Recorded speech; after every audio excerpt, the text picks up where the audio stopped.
Hello and welcome to Journey's series of interesting and hopefully fascinating insights into Hotel Tech Anatomy 101. Today is episode 1, chapter 1, the very first episode on revenue management.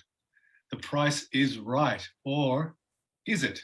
And today I'm joined with some fantastic panelists here, which I'll read from left to right as I see them on my screen. We have Alexander Edstrom from Atomize, also pronounced Atomize, if you're in Italy. And I've got Fulvio Giannetti from Libra, Jason Pinto from Pace. Sorry, I almost said a different word then.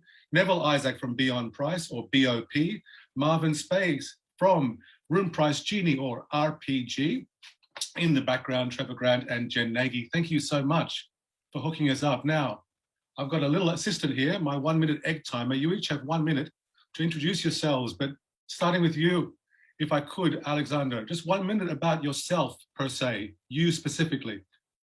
Me specifically, thank you so much. So my name is Alexander Edstrom. I'm the CEO of Atomize. We are located with our headquarters in Sweden, in Gothenburg on the West Coast. We provide a revenue management system, as all of us do here, right? So really looking forward to this topic. Perfect. And maybe something about you, what you like, what you don't like, what annoys you? Well, I like, when you're a family father of 4 kids, or wildlings, as you say, sometimes, that's occupying you to the extent that you have, that needs to be a hobby, right? When you don't work. So it keeps me occupied when I don't work. And the age range, if I could ask you, from the 4 children? Yeah, so it starts with the 19-year-old daughter, and then Alicia, and then I have a 9-year-old daughter called Isolde, and a 7-year-old daughter called Osilia, and a 5-year-old son called Ossian. Fantastic. It's a wide range. Yeah, absolutely. Thank you, Alex. First, Fulvio, please give us 1 minute about yourself specifically. We know Libra Tech is an RMS and you're in Rome, but tell us a little bit about yourself. I know a little bit in the sense that we worked together for 3 years and that we both like to wash dishes by hand. I'll leave it at that. Yeah. I like wash dishes one by one. It's very relaxing for me and also for my wife, I think. Also. Yeah, but now it's more difficult because as you know, we added a new entry into the family. Congratulations. The last 6 months, so now we have a new baby, so there are more things to wash. Yeah. And I need help. I cannot be. Absolutely. And what about music? What type of music do you? I don't like music too. Okay, this is where we differ for sure. I'm a big music fan, but thank you very much, Fulvio. And then Jason, please, I know a lot about you, but feel free to share anything about you that you think would be nice to know about. Thank you, Eric. First of all, thanks to you and the Revenue Hub team for putting this together and inviting me along. Really appreciate that. So I'm the CEO and co-founder of Pace Revenue, the company that apparently Eric forgot the name of momentarily, but we'll make sure that none of you forget that name. I almost said pre, that's why I stopped myself. It's on our contract, so you're allowed, but we have built a revenue operating system for the hospitality space. And I guess importantly, we went through a very important transition a few months ago where we became part of the Flyer group. So Flyer is a US headquartered company, and together we're all in this Flyer family that's in the top 5 in terms of scale of hospitality and travel technology companies globally. So we have quite a bit of muscle behind us now, certainly more than we did in the past. I suppose about myself, I'm from Trinidad and Tobago. I was born in Jamaica, but grew up at Trini. So that's that. And I guess the sort of reptilian brain in me is my physicist self, that I was a physicist at one point in my life. And I suppose that's the animal that still ticks away behind the eyes. Thank you, Jason, so much for the introduction. Neville, are we down with BOP? Tell us a little bit about yourself, please, Neville. Hi, okay, my name is Neville. I am Scottish, although you can't tell from my accent. I fled the cold and wet of the UK 17 years ago, and I've been living in Spain ever since, based in Madrid. I'm a hotelier. I started off as a waiter and worked my way up. So I've done everything in hotels that you could think of. And then I've been specializing in revenue management and distribution for the last 25 plus years. When I got to 25, I stopped counting. Yeah, now I'm working with Beyond Price. And right now you're speaking to us from Madrid, yeah? I'm in Madrid, and actually it's raining. Except you're being sheltered from the rain by those tall trees behind you. Yeah. Okay, thank you so much, Neville. Marvin, I'm going to guess, I mean, it's a good guess, educated guess, that you're speaking to us from Zug in Switzerland. No, incorrect.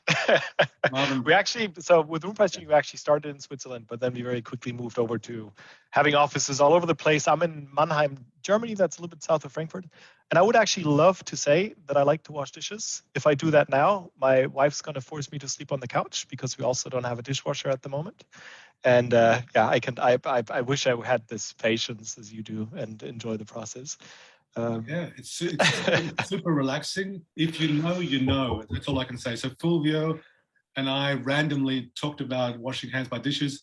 And then there's a lady named Gianna Riviera who messaged me, who posted on LinkedIn during the week that she also is a person who likes to hand wash dishes one by one. So Marvin, I think if it were an option, I would also do it. But I don't have the other option at the moment. So what I actually do as a hobby is vegetable gardening and picking mushrooms at the moment. So I'm a mushroom picker and vegetable gardener during the night and helping hoteliers at daytime. Very cool. I've seen lots of mushrooms the last couple of days on my walks around, different colors with little nibbles out. I guess the squirrels have a little taste. And then I'm guessing the mushrooms mustn't be too good because there's still just a couple of bites in there. But anyway, that's enough about the ice-breaking session, getting to know you, getting to relax and unwind. I think Marvin's probably going to get the award for the most relaxed because he's the one with a BrewDog beverage by his side. Cheers, Marvin. Cheers. Just my humble glass of water. Now, let's get into this. The format will be, I've got a question or something, sort of topic to share with you guys. I'd like a little brief response, let's say a minute each, and then we'll open it up for more further discussion. So if we think about hoteliers as the haves and the have-nots, have being having an RMS, whether they have the RM culture behind it or not, that's up to debate. But those hoteliers that don't have an RMS, how big and how wide is that gap between the haves and the have-nots? I'm going to start with Jason. Jason, what do you think about that as an initial thought piece? So I'm from outside the industry. I'm a technologist and a scientist originally. And when I entered this industry, I was absolutely shocked that people did not use any software platform to do what is essentially quantitative work. So the gap has always been big, I would say, between people who use a revenue platform of some sort and those who don't. And it's just dramatically widening, because platforms like ours and the other guys on this call, crazily, these are only men. I don't know where all the sort of female technologists are in our industry, but come forward. Anyway, all of the platforms here are getting more capable with every passing day. And the human beings who are not using platforms like ours are sitting behind an Excel spreadsheet, not getting better. So I find it still insane to me that revenue platforms aren't widely adopted in this industry. And if you look at any adjacent industry, the expenditure on tech is much higher and the use of these kinds of platforms is much greater. So the stakes are way too high to be messing around with an Excel spreadsheet in the back office. Yeah, I completely agree. Fulvio, what's your thoughts on the hotels having RMS technology or not having any RMS technology? What are your thoughts there? Yeah, because this hospitality is very diversified environment. So there are lots of hotels with different needs, and not all of them are aware about the goodness or the opportunity of having this. So I think also it's a problem of communication. Sometimes they're very they are very focused on other things, and they do not even consider the opportunity, the benefits of adding a new technology. So exactly. I think it's a little bit like that meme where the Stone Age or caveman, Stone Age man, has got pushing a wheelbarrow along with square wheels, and the person there with a round wheel saying, "Hey, what about this?" And they're saying, "We're too busy. We're too busy." I think that's a good analogy for how hoteliers think RMS tech will just waste too much time. But Alexander, what are your thoughts on the haves and the have-nots? I think that, what Jason said here, is absolutely correct. This was also the reason why we came to the sort of the industry. I'm also coming from outside the industry. But I think also there's a reason why there was such a big of an influx during that time as well, was because of all of the sort of on-premise PMSs situated in these hotels. And so, to be very honest, taking sort of the hoteliers' perspective, they didn't have many options either to activate or make use of or utilize those kind of options they have today, like the ones like ours representing here. So, and we have seen, so that was around, I would say, it's clearly 2017, 2018, something like that. Something happened, and now the adoption rate is clearly there. And I think it's just the COVID period has just accelerated this adoption because of the pains of staff shortage and stuff like that that we have. So, but I absolutely agree. There's a green field, and there is and that's where we come into the picture, I think, to educate, but also show, because it's a matter of hoteliers trusting what we deliver on this call, we'll right? Get into it definitely in a lot more detail. So, Marvin, what are your thoughts there on the haves and the have-nots? I think if you look at numbers, then at the moment you will see that around 50,000 properties in the world use revenue management solutions that allow you to automate your pricing decisions. Not all of them use the automation of it, but that's certainly the goal for all of us, to bring in more automation. So you'll see maybe we can discuss how many hotels there are, maybe 1.1, 1.3 million. That's sort of up for discussion what you define as a hotel, but you'll have less than 5% of properties using something that allows them to automate. But if we're being honest, then a revenue management system or a pricing automation system, if I actually push it into that direction, is something that everyone should have, because like Jason said this is not something that you do in an Excel sheet. That's not something that you do manually. That's really a machine's job. And one of the reasons why this is still the case today is, like Alex said, it was technologically not possible. Maybe another reason is that what we've built so far, the technology we've built so far, is technology for the top 5%.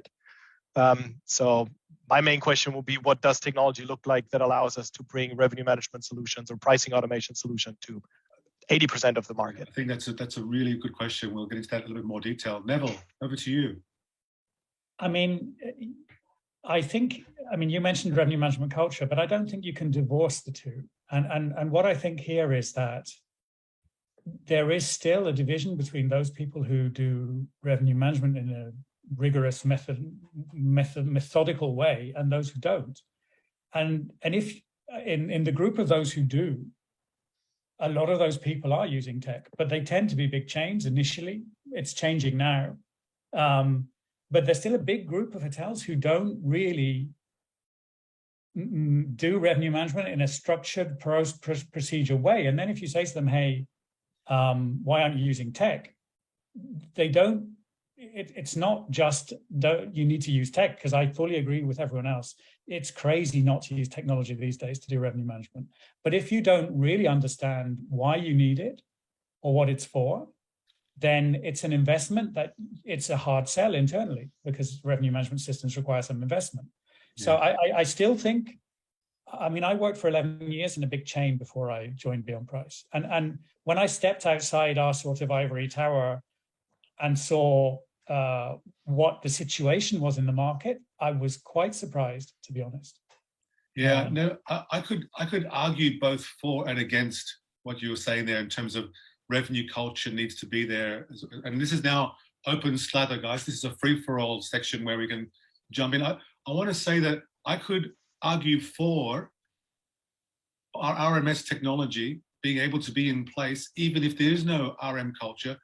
For example, and I honestly have never ever seen a demo of Atomize, but if Atomize is, and I think Pace has the same ideology, fully automated forecasting, optimization, and pricing. If a hotel truly invests and gives over their technology to a fully automated system, then I believe there doesn't need to be a culture there, right? But the argument would then be the quality of the output, or the outputs are only as good as the inputs. So anybody wants to pick it up? But I would say there's the phrase I prefer to use actually is performance culture, because revenue culture is kind of the how. What you really want is performance at the end of the day, whether it's profitability, whether it's market share.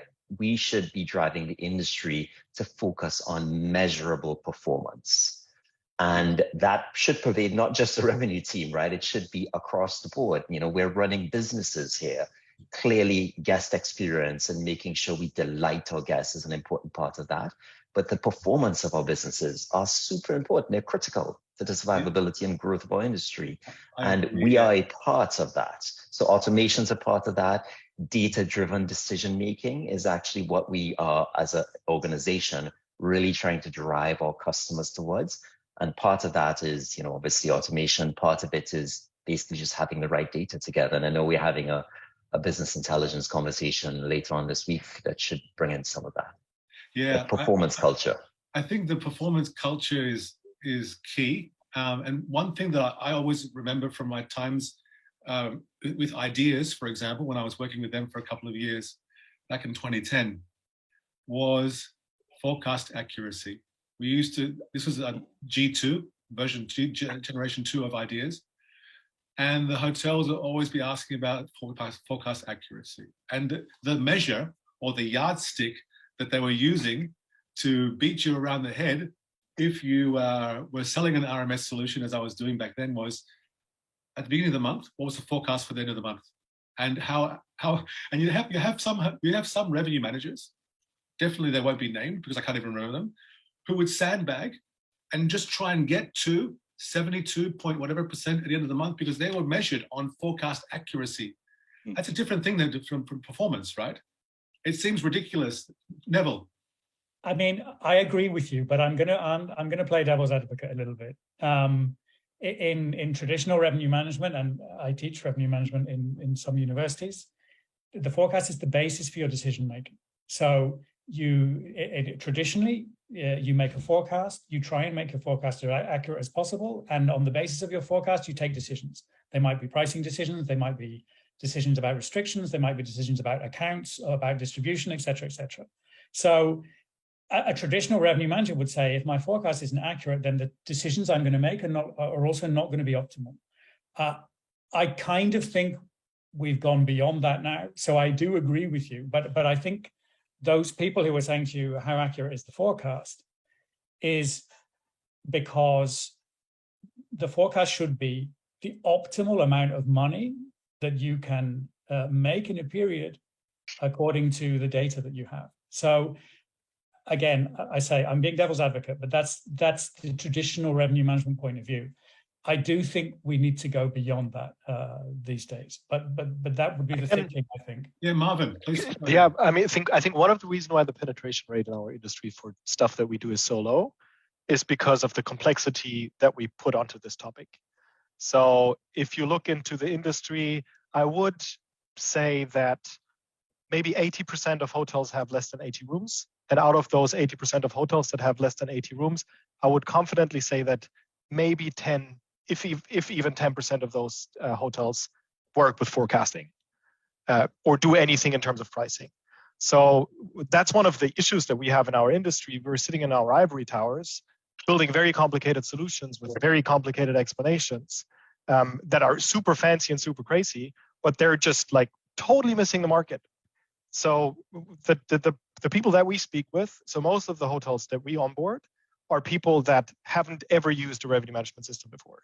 And those are actually the ones that need it the most, because those are the ones that have, 40 rooms. They might be doing an awesome job, but tech is maybe not their thing. So they won't be the guys sitting behind a laptop for 4 hours a day looking at dashboards, charts, and blah, blah, blah, blah, blah.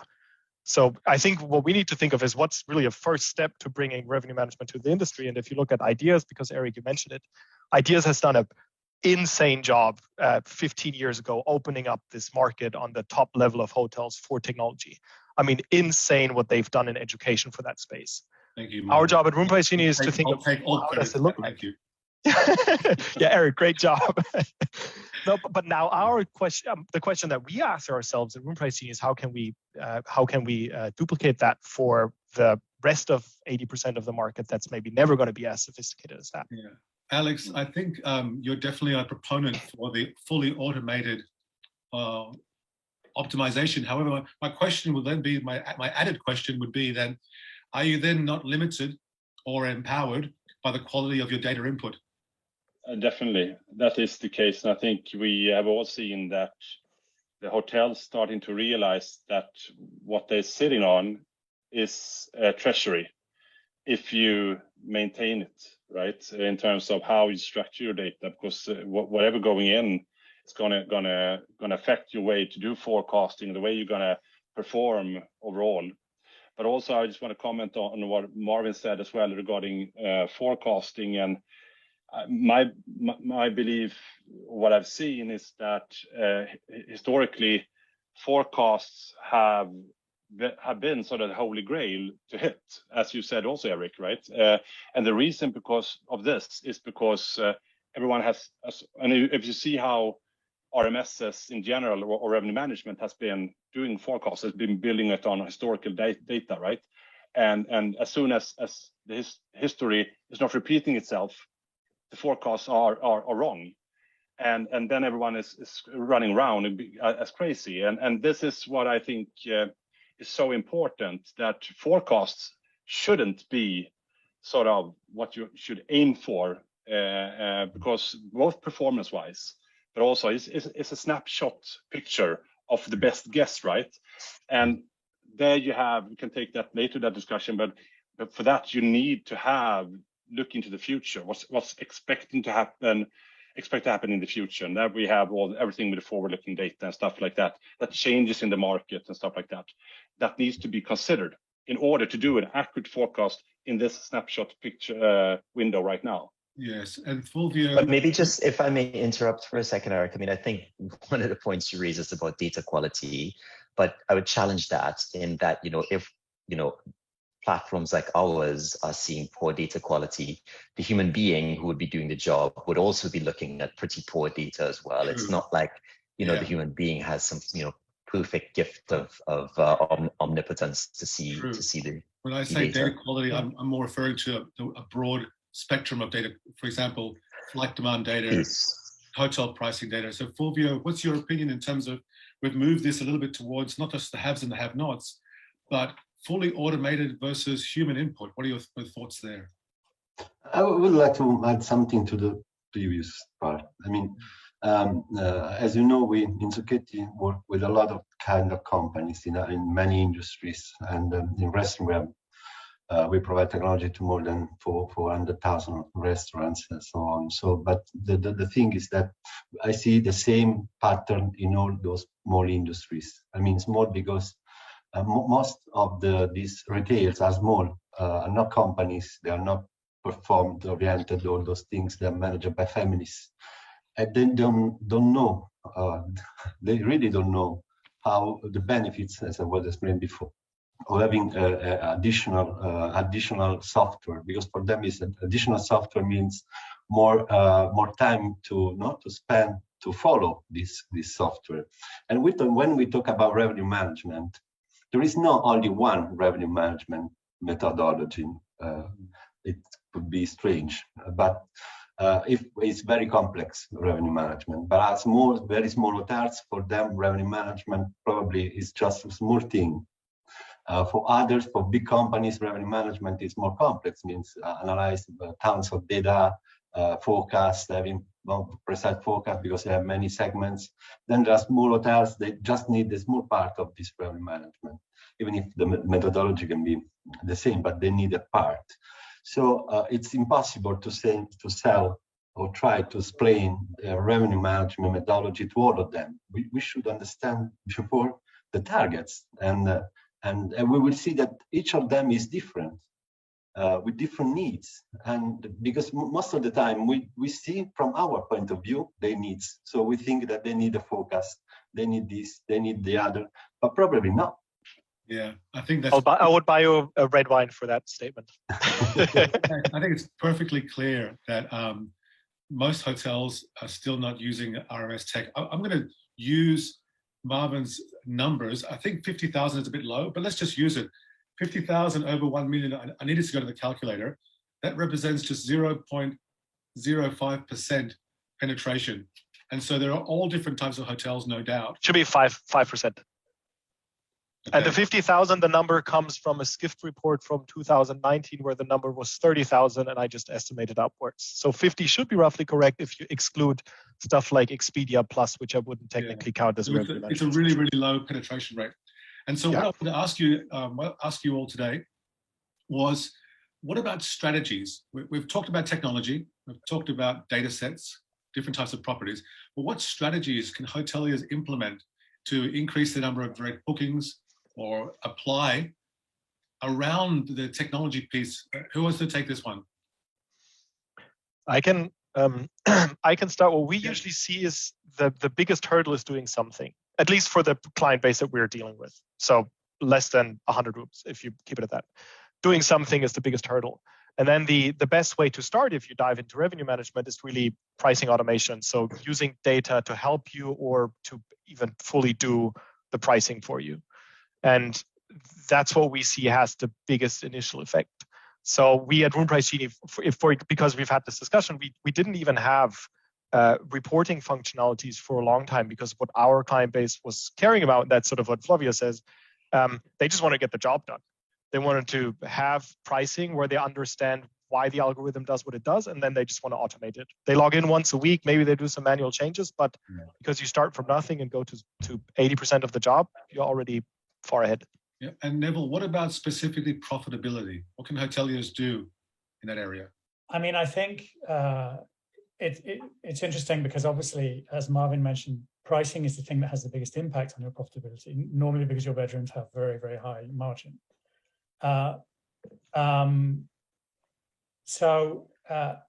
hotels, and this goes back to what Fulvio was saying as well, hotels are not all the same. It's not the same a 50-bedroom boutique hotel in the center of London than it is a 400-bedroom MICE hotel in Frankfurt, for example. So, but I've managed hotels where 30-40% of the revenues doesn't come from rooms. And I think we really need to start moving beyond just thinking about pricing strategy. And I think this is happening already, but I think revenue management is evolving towards profit management. And I think you really need to think about, firstly, what revenue streams do you have in your property? How are you optimizing those revenue streams? And you might not be optimizing all of them. And whether your strategies for each of the revenue streams then fit together. Because at the end of the day, you're managing all of your business, or you should be, not just part of it. And then there's another level to add on to that, which is revenue management. Traditionally, we optimize the top line, but we need to start thinking about the bottom line. And I think this has become more apparent in the last 2 or 3 years. We need to be thinking about costs. We need to be thinking about distribution costs. That's a very basic thing. But I think revenue management needs to move into that area and really start thinking about profitability of the whole of the customer life cycle. Yeah, Jason, what's your take on profitability or the ability for hoteliers to actually differentiate themselves? Is that the job of the RMS or someone else's job in marketing? Well, I'll start with the sort of bigger picture for us, which is the old Peter Drucker saying that you can't manage what you don't measure. And so, you have to be measuring profitability. You have to be measuring the impact you have on profitability. What Neville said is correct. Profitability actually has 2 influences, right? Cost and revenue. And we find teams that sometimes are very heavily focused on cost, right? principally when it comes to buying software, for example, and not thinking about the uplift in revenue and growth that that can drive. And others just focused on revenue, not thinking about channel costs, not thinking about, other ways to use the inventory and so on. But it all has to step back to measuring. We have to have better measures of performance, and teams have to be focused on measuring these important KPIs, tracking them assiduously, and making sure that bonuses are driven towards that and incentives are aligned with that, actually, because it's just a standard block and tackle of running a business that I think people tend to leave by the wayside here. Yeah, exactly. Fulvio, is it the job of the RMS to also help the hotelier have more direct business, more direct bookings, or is it just purely the output on price? This is a tricky question. We should consider the demand. If the demand is related to the pricing, yes or no, it depends. If we consider the people looking for a destination, they want to go in a destination. After that, they consider the pricing. So you can attract part of those clients with the right pricing strategy, but not all the clients with the right price strategy, because otherwise they are not all the clients price sensitive. Even here, it's very important to consider different moments of this, because there are hotels that are in the city center with a lot of competition, so there the price is very important for them. The other kinds of hotels are just considered the streams of this topic. There are other hotels with a better value proposition, so for those hotels, pricing is less important. And in generally, yes, I can say yes to your question, but in a specific case. Yes. And Alexander, do you have thoughts there on profitability, or is it just revenue? No, I think without a doubt, I think that we will see see solutions toward profitability or the next year. I think, but I think the first it's a two-step tier or two-step rocket launch here. So the first tier would be what Neville mentioned. I think we need to first of all master TRevPAR optimization, which means that we need to include the ancillary revenue streams and optimize towards that, and that will also, that's also, however, saying that means also it's a certain segment, how to segment all those that are upscale sort of hotels, right, that have ancillary revenue streams. So it's in this segment will not be, or TRevPAR will not be attractive for 2-star and 1, 2, 3-star maybe, but for the upscale hotels. And then after that would be profitability, where we need to master both channel costs and distribution, but also the actual cost of the hotel. So not only which channels to close, right, if they're not unprofitable or not, but also when you shouldn't take a booking at all, because maybe it's not even worth selling the last room because of cleaning costs and stuff like that. So that's are we moving into that? I think with Lightspeed. May I ask you a question? Yes. Do you think now is scalable this profit management tool? Now you don't need only to be connected to a PMS. We are not talking about the top PMSs, but normal PMSs on the average. So there is a PMS, there is inventory management tool, which not for the invoicing. There is another tool to get other data for the costs. So we should, on average, let's say, be connected to four softwares. And those are the other three. So the PMS is okay now. No, let's say that we are good in a good moment now in terms of integrations. But for the other ones, believe me, we are very, very 20 years ago. It will be very, very. I see this in the next 20 years probably, if we consider the time we needed to approach all the PMSs in the right way. Yeah, probably less. The worst scenario. Yeah, I think if someone was building a PMS today or in the last 2 or 3 years, you certainly would architect with that in mind, as every component that relates to costs or revenues and costs should be open and exposable via APIs. But the reality is no PMS is built that way. So it's not scalable today. It's like the weakest link in the chain or the slowest cog in the network situation. But I want to share with you guys a quick anecdote, which I think I mentioned. No, I definitely did mention it in a podcast. That was a meeting that I had way back 2014-ish with Booking.com, the guy in charge of pricing. And the topic was revenue management. And he was saying that, if all the hotels in a certain city would just give us all of their inventory to price, we would fill that city at the highest ADR for every property involved. And what he was talking about was the data that they have, and they could see the demand. And then what happens 2 or 1.5 weeks before a peak night, the hotels start closing down Booking.com. And then, of course, the demand slows down. And then what happens the last few days, they open their inventory again because the hotels weren't filling the way they thought they would. And they see this over and over and over again.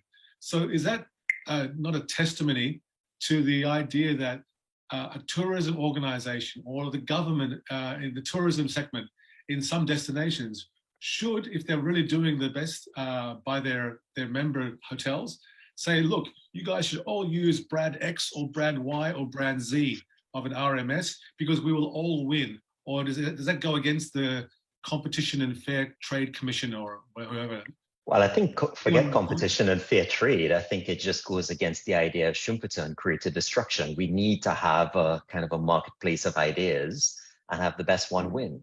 That's why our mantra has always been performance. There'll certainly be scenarios where another revenue system may be better than our revenue operating system. But that should be the game we're playing here, right? We should be focused on driving the best performance, and whoever can do that should win the day. Yeah, survival of the fittest and evolution. I'm all for that. Yeah, absolutely. Exactly. And the ideas, and again, this kind of marketplace of ideas only makes each of us better.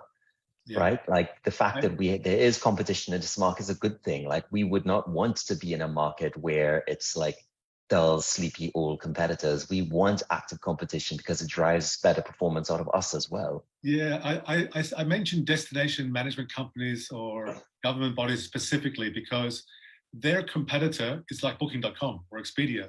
Booking are better at selling Gothenburg than the Gothenburg Visitors Bureau. Is that correct, Alexander? Yeah, probably so.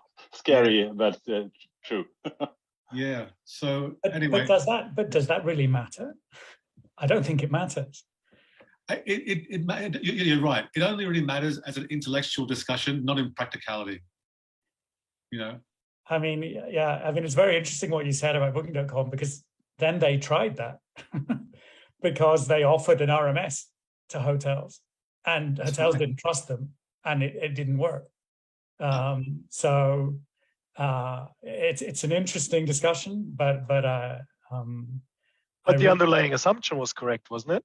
The underlying assumption was we could help hotels using our data to get better prices. The problem was that they maybe overestimated how much the hotels like Booking.com at that point in time, or in general, can we discuss? Also the process. They underestimated how difficult it can be to have the new process in a big company like Booking.com.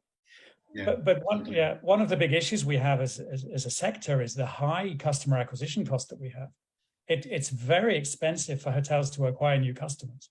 It's much more expensive than for airlines or for car hire firms, for example. And also we have very low repeat business. And if you're in an urban destination, you can obviously, there are strategies you can use to increase your repeat business and make your customers more loyal. But the reality is most customers are going to come once or twice every few years. It's not the same in leisure properties, I don't think. So yeah, I think I agree with you, Neville, but I think it's also back to Jason's point about the survival of the fittest. Hotels, all they really need to do, it's a simple business, is look after your guests, under promise and over deliver, consistently and predictably wow every single guest that comes through your front door. That's all you have to do. Now, if you're working at the front desk and your head is like this, because you have to try to do this check-in process, and all of a sudden there's a guest in front of you, and you're like, body language is saying, why are you breaking my concentration? I've got to update these registration cards. There are so many zero moments of truth in the guest journey that the hotel fails on. And I say that as a former hotelier who has also delivered poor service in the past because of other distractions or who knows whatever. But I think that really the hotelier, if they just look after the guest, business is easy, you know, and they will generally accrue more loyalty and positive word of mouth. But technology gets in the way, lack of training gets in the way, and I think it's a shame that hoteliers are stuck in that rut sometimes, where they don't even realize how simple the business could be because they're distracted by an AM checklist and a PM checklist of all the different things they need to do. And by the way, smile at the guest like you mean it should also be on that list as well. But what are we doing wrong as an industry if we say technology is in the way? Then we should very much criticize ourselves, because I fully agree with you. As an hotelier, your job is to make guests happy. Your job is not to sit behind a computer and not to fill in forms. You know, but we should enable the properties that have no staff at all, like it's all guest-driven apps. They're the ones that I think are in a strong position, because essentially the real estate asset is treated as such. And they're optimizing their asset value by reducing costs and still delivering what we call limited service. But I've stayed at some properties in Finland, in Helsinki, the Omnia, is it Omnia? No, Omena, I forget the name now. But it was a little bit of a clunky check-in, and the key didn't quite get dispensed correctly. But it finally worked. And of course, the price point for that room and the cleanliness was fantastic. So I think that I'm not advocating for staffless hotels, but I think the technology that has been introduced during the pandemic towards touchless hospitality or guest-driven, I think will support greater profitability in the hotels, and ultimately a better service for the guest and a better experience for the staff members. They don't have to worry about check-in and check-out checklists like that. But I think that comes to the point of basically getting rid of busy work, because that's what you've been describing, right? Like people messing around with checklists and so forth. That's busy work. That is something you can automate. Yeah. What you should be focusing on is what the human being does best, which is welcoming a guest, engaging with a customer, and then thinking about long-term strategy, right? That's something that, basically automated systems still aren't great at. So thinking about long-term strategies really got to be key to what revenue managers, the human revenue managers anyway, should think of as their job. Yes. And getting rid of the busy work. Don't embrace the busy work. Like doing busy work is not job security. No, absolutely. Now, for our final question for today, I'll start with you, Alex. What will the revenue management software landscape look like in the next 5 years? I think that, I think that there will be consolidation. That is maybe that's not so. I think that there will need to be consolidation of different sorts. Oracle Hospitality don't have an RMS. Exactly, and we have other PMS RMS. Yeah, PMS players and others and other players, not only PMS stakeholders but others. Yeah. That are scouting, that we know are scouting around and are looking now what's the next move. Yes. And we have those kind of providers already in the market that are taking these positions, and they are not complete yet. So I think that in order to, there will be more complete offerings as such, and then there will be always those niche players playing in between these bigger consolidated platform offerings as well, always, and taking market shares from the bigger ones as well. And yes. But I think we see a true sign of that this is happening as we speak. And Fulvio, what do you think the RMS landscape will look like in the next 5 years? 20 years? Yes, there's a lot of time in technology also. True. A lot of years also for us. I would say that probably there will be a new generation of hoteliers coming, and the adoption of those kind of technology will increase for sure, because that's the key point. Because also now we know better how to explain the benefits of the revenue management. The culture is increasing, so I think that now we are in the right path. Also, the connection will be. All the PMSs now, at least the ones that I know, are trying to move from on-premise to cloud. So I think there are all the ingredients for a good future. Yes. before I jump to Jason, if anyone out there has a question for the panelists here or for myself, or just wants to say hello, let us know where you're watching from today. We'll be happy to answer your questions after this next question. So Jason, next 5 years, how does it look like from your perspective? I feel like I'm on a job interview. Where do you see yourself, candidate, in the next 5 years? Will you have my job? No, but seriously, I think revenue managers have an incredible opportunity ahead of them. They have the opportunity to become the center of data-driven decision-making in their organization. And that will drive efficiencies, not just in the revenue team, but potentially marketing, finance, operations. I think revenue managers have this opportunity to be the center of those decision-making nexi. And ultimately, I think there will be systems built to deliver on that promise. So yes. I think there's real incredible opportunity to be the sort of heart of data science, heart of decision-making, centered in the hands of this revenue management community that we're lucky enough to serve. Yeah, I completely agree. The commercial director of the hotel of the future is really where I think revenue managers will aspire to go to. And Neville, I think you probably have a similar point of view, no?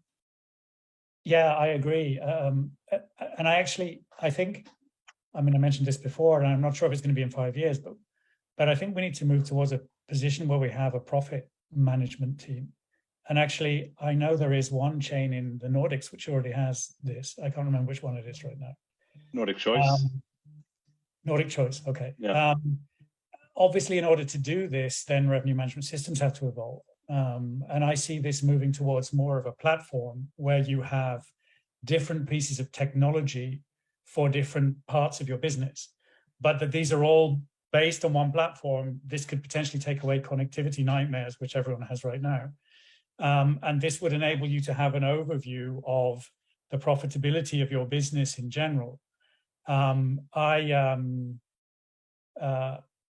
whether this is revenue management, I mean, I think Jason mentioned this, there's a great opportunity for somebody to grab this. And why shouldn't it be the people who are doing revenue management right now? Because it's a new position, it's an emerging position. It's transversal. At the moment, it's not really been grabbed hold of by anyone. And I think there's a huge opportunity there to create this new role and obviously to maximize really your profits and your income holistically, which is definitely not something that's done today. Agreed. Marvin, how are those brew dogs going down? What's the next 5 years looking like after one or two cans down the neck? How's the future looking now? I think if you look at how technology penetration works in the hospitality industry, then we've seen slow and then suddenly very quick penetration of cloud PMSs. So now we're at the point where a lot of hotels already use cloud PMSs. If you look at what happened to channel managers, you had some early movers like SiteMinder that got into that space. And then now I would say most of the hotels that run a serious business have a channel manager, or at least sell on channels and that sort of conditions that you need a channel manager at one point in time. And I think the same will happen with revenue management systems or with pricing automation solutions, because that's really the technology that will make you more money than it costs. Most of the other technologies are expenses. This is a profit center. And if you look into the future in 5 years, what we will see is that more hotels will use pricing automations than hotels that will not use pricing automation. It will become a must-have rather than a nice-to-have.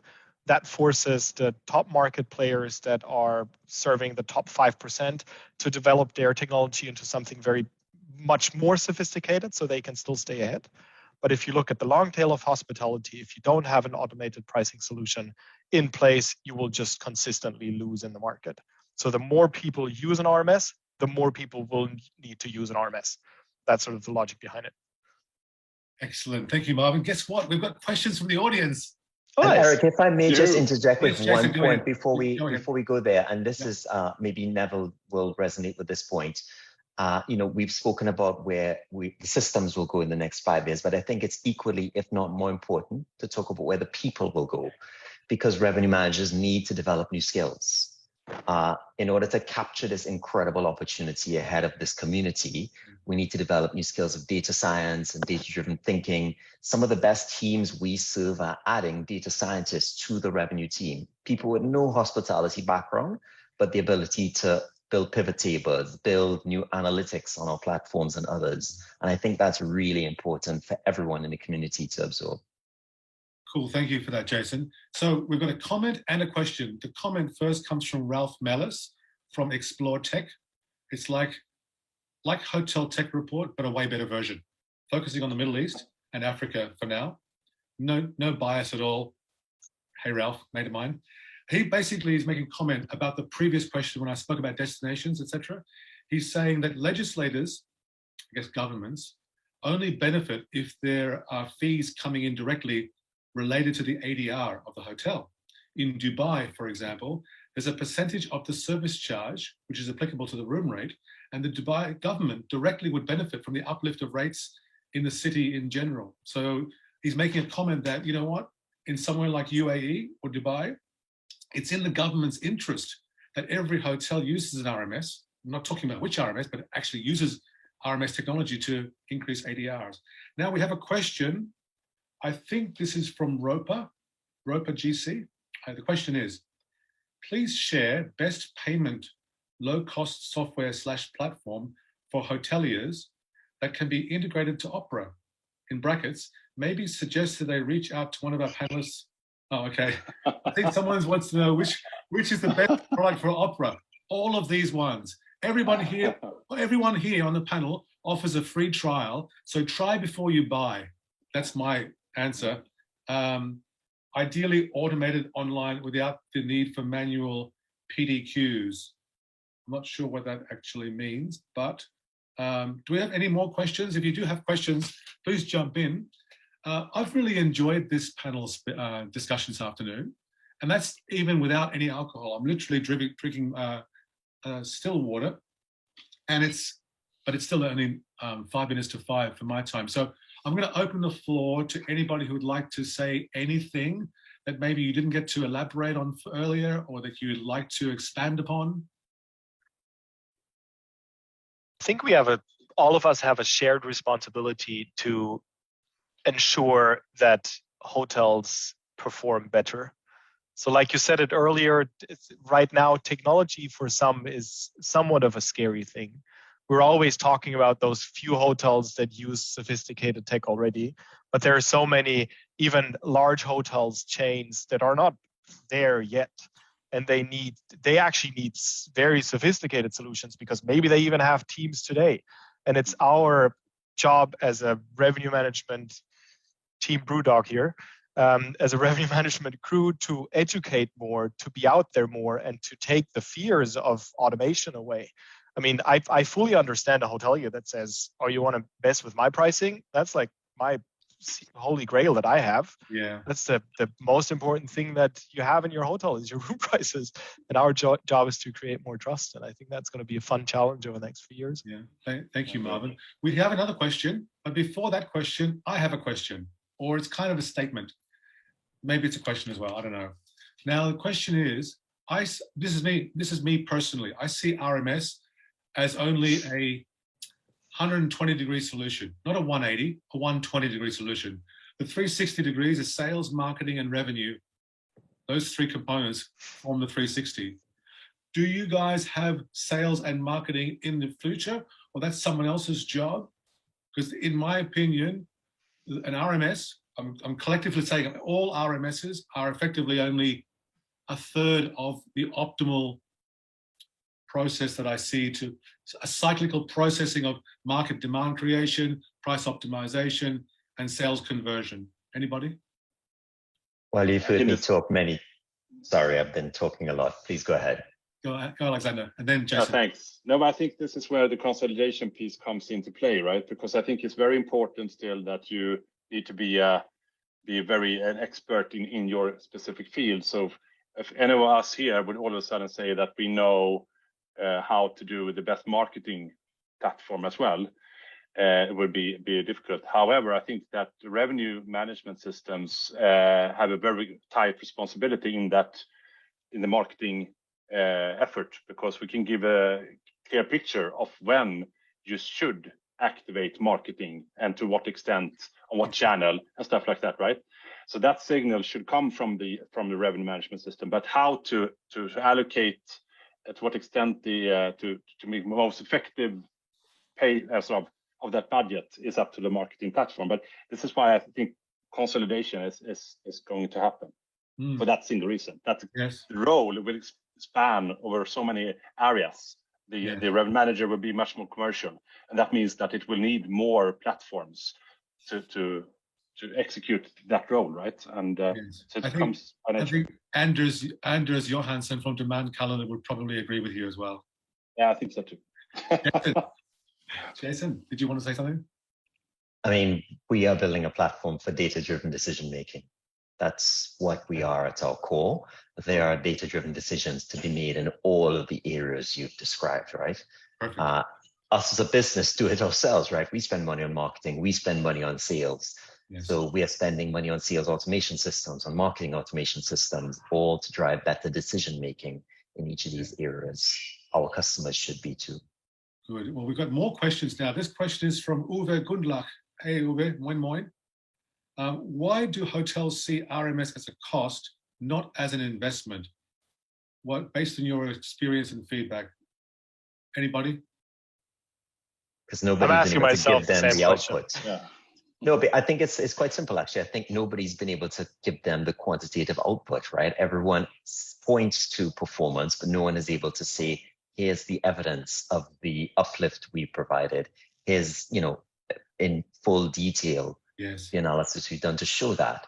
So basically, I think because there's this lack of transparency in the actual value, a lot of people just think it's a checkbox. Oh, I'm doing revenue management, check. Like, well, how well are you doing it? Like, how well is the system performing? How well are the human beings that are doing revenue management are performing? Neville? I think this is very interesting because it takes us back to your first question and the conversation we had at the beginning.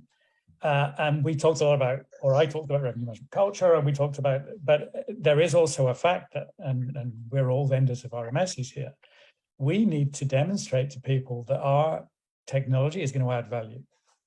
And it's going to add value and increase your performance. And even if you are the most old-fashioned profile in the world, if you are convinced that you're going to spend some money on something that's going to make you more money, being very, very basic, then you're going to do it. So I think we have a responsibility to demonstrate to people the value that we can add to their business. And it's not that easy.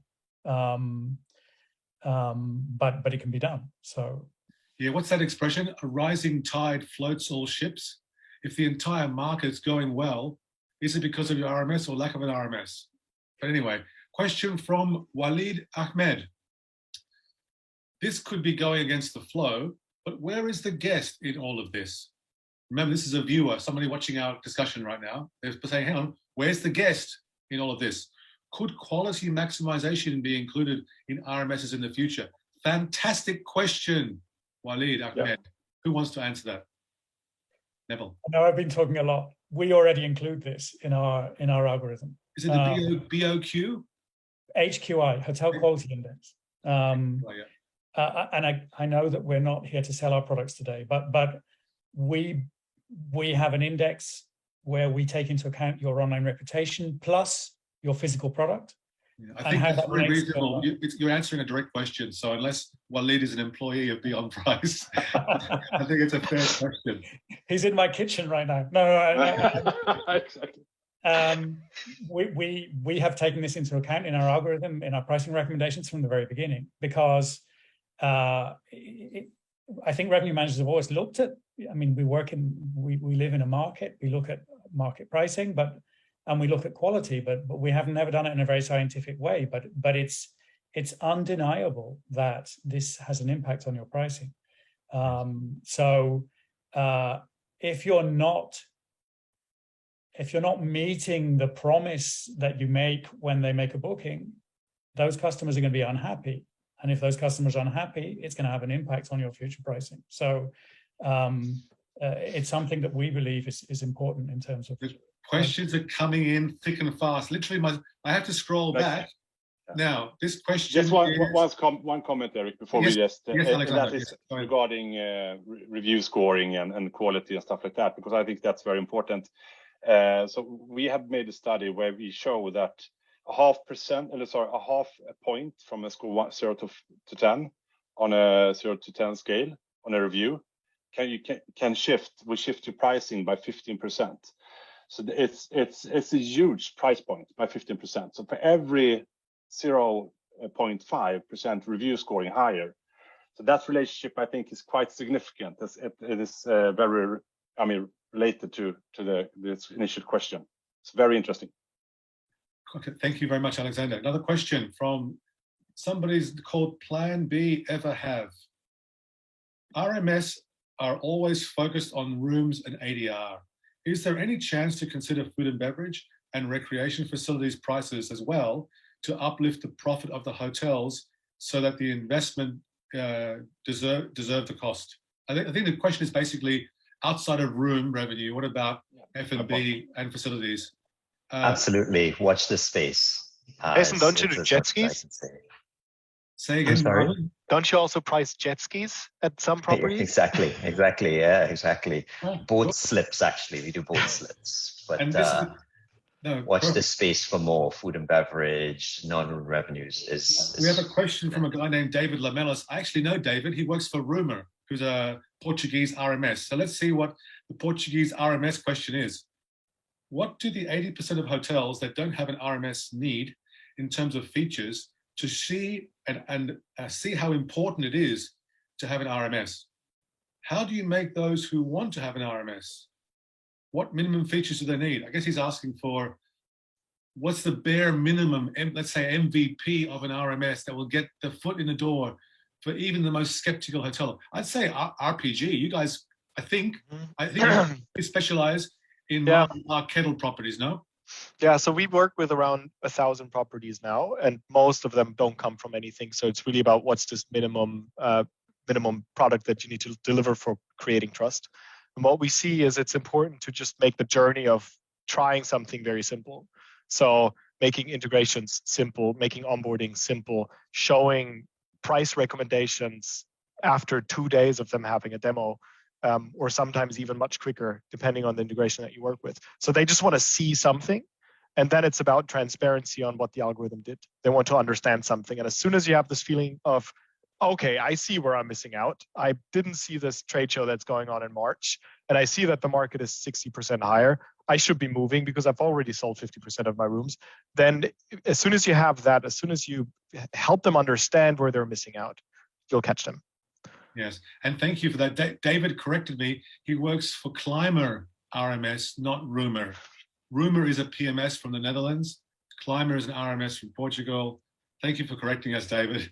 I hope you got value out of Marvin's answer there in terms of full transparency is the key. So if you are showing increases of revenue or increases already on ADR, you can actually point to specific examples of including your system and excluding your system.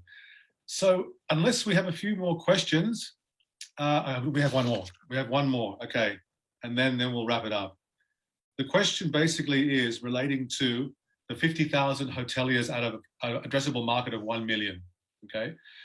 Do we feel as a collective audience here, do we feel that the next generation of hoteliers who come through will rapidly increase the uptake of RMS tech versus older operators? Because it'll just be expected? No question about that. I mean, there's, people are using iPhones to check their email and be on Snapchat and TikTok, and they would be using like an Excel spreadsheet to revenue manage. I think there's some dissonance that's going to be broken quite soon, this next generation of hoteliers. Speaking of which, I have to apologize about the background noise. I'm at a hotel and the evening entertainment has just started. So you probably hear some singing and dancing in the background. That's not me, unfortunately. Okay, well, I wish I was there, but I actually can't hear it. I can't hear a thing. But I'm going to ask you guys, let's go from alphabetical order with Alexander first. Yep. You have a minute just for some final thoughts on what we've discussed today or anything else you'd like to share. I think that it would be interesting to what we haven't discussed is how fast the market is moving today versus just a couple of years ago in terms of the dynamics and how of course how much easier it makes the guest to book and so on and what I believe that everything needs to go towards more real time as well and I think the real time element is underestimated in terms of how to be able to respond to that in the future. So I think that's, but it's a topic in itself, I think. But I think overall, the discussions here have been for me, very great to follow and hear everyone else, my dear industry colleagues to talk to. And so Alex, I'll just pick you up on the real-time nature. With real-time, do you mean all the data inputs need to be real-time as well? And how do you decide what data is valid towards demand of a particular property? If it's a property next to a big airport, or it's a property in the mountains, or how do you view that? I think everyone here is close to real time in terms of intake and influx of data, right? From depending on the limitation would be the PMS itself, but so I'm talking about how responsive the RMSs will need to be in order to respond to rapid demand fluctuations and so on.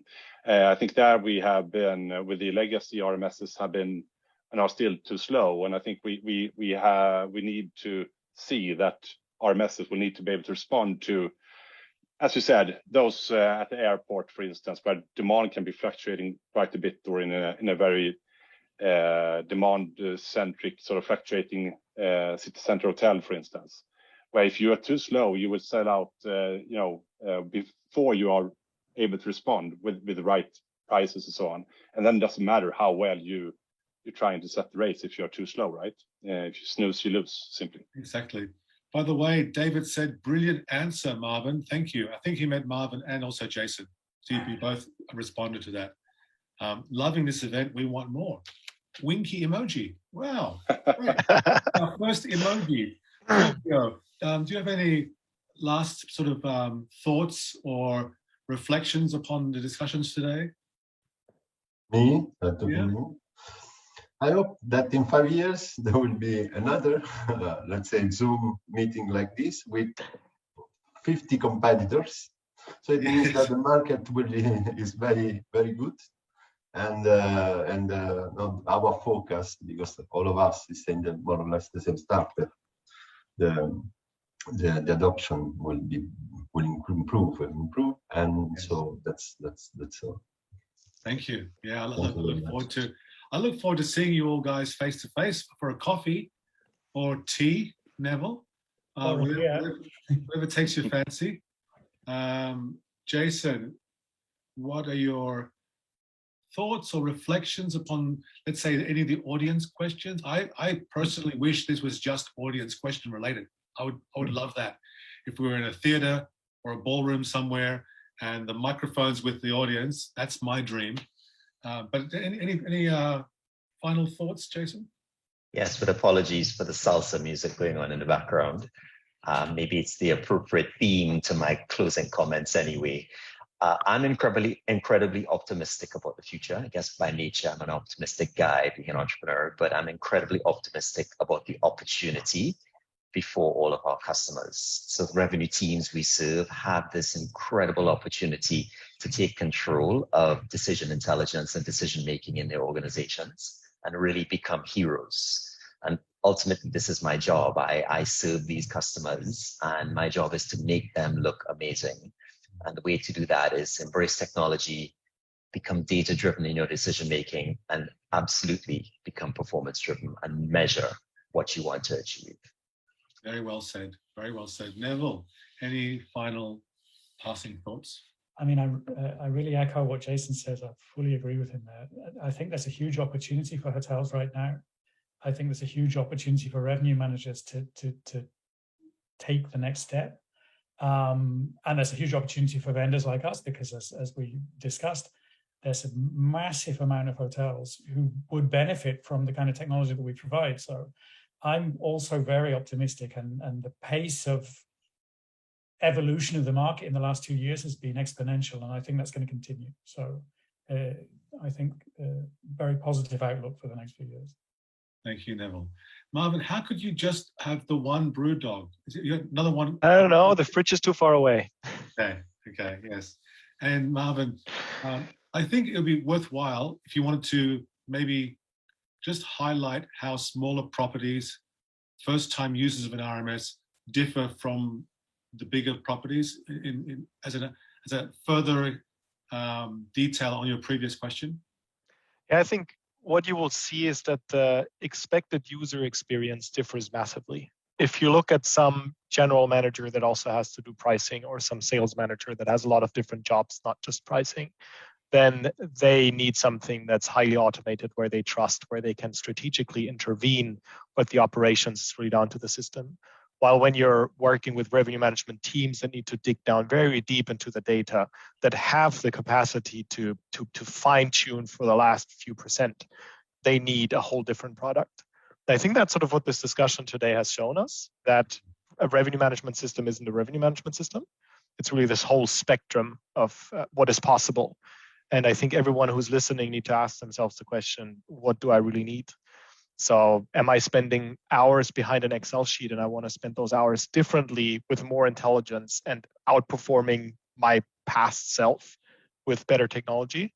Then there are solutions for that. If you actually know that you have to do the pricing, but you don't really ever have the time to do it, maybe you're not going to need something that just gives you the input on what to do, but you need something that automates everything for you in a way where you understand it, where you trust it. So I think that's where we see the world of revenue management go in general. It's something that everyone needs, but everyone needs something different. Yes, thank you. And actually, that's a perfect segue to this very, very, very last question from Naveen Lear. It's a simple one. Well, I think it's a simple answer.